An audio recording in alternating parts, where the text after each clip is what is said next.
We are at the midway point between Paris. Nous sommes à mi-chemin entre Paris et 2030, mais nous savons tous que nous sommes loin d'être assez proches de la destination que nous nous sommes définis. Le sultan Ahmed Al-Jaber, qui est cette année le président des négociations climatiques, dit toutes les bonnes choses, mais il est également à la tête de la compagnie pétrolière des Émirats arabes unis, un rôle que les activistes du climat jugent incompatible avec la mission du sommet sur le climat. Le sultan Al-Jaber et d'autres rejettent cela, affirmant que les entreprises de combustibles fossiles doivent faire partie de la solution sur le climat et peuvent montrer la voie en recourant à de nouvelles technologies pour réduire les émissions et en finançant la transition vers l'énergie verte. Ce sommet mondial des Nations Unies sur le changement climatique est important. Il permettra d'évaluer les progrès accomplis et dans quelle mesure depuis le sommet historique de Copenhague. La COP28 sera également déterminante pour la mise en place du Fonds pour les pertes et les dommages, un instrument âprement négocié avec lequel les pays riches se sont engagés à payer les dommages déjà infligés aux nations pauvres à faible taux d'émission et qui subissent déjà les effets du changement climatique rapide. Plus de 70 000 délégués sont attendus à la COP28 de Dubaï, ainsi que de nombreux dirigeants mondiaux, dont le roi Charles III du Royaume-Uni, qui prononcera un discours d'ouverture.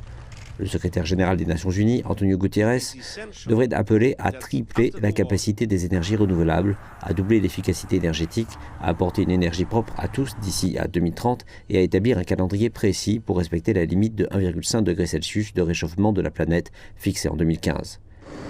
Avant la COP28, un tête-à-tête entre le président chinois Xi Jinping et son homologue américain Joe Biden, lors de la réunion des dirigeants de l'APEC plus tôt ce mois, a renouvelé la coopération entre les deux plus grands émetteurs mondiaux sur les questions liées au changement climatique, une initiative saluée par le reste du monde.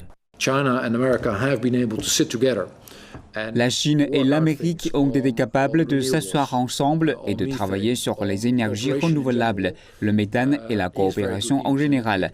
C'est une très bonne nouvelle. Cela met un peu d'espoir sur ce que nous pouvons faire à partir de maintenant en vue de la COP. Des feux de forêt à la fonte des glaciers et aux températures records. Les preuves du changement climatique sont partout autour de nous et la science confirme cela.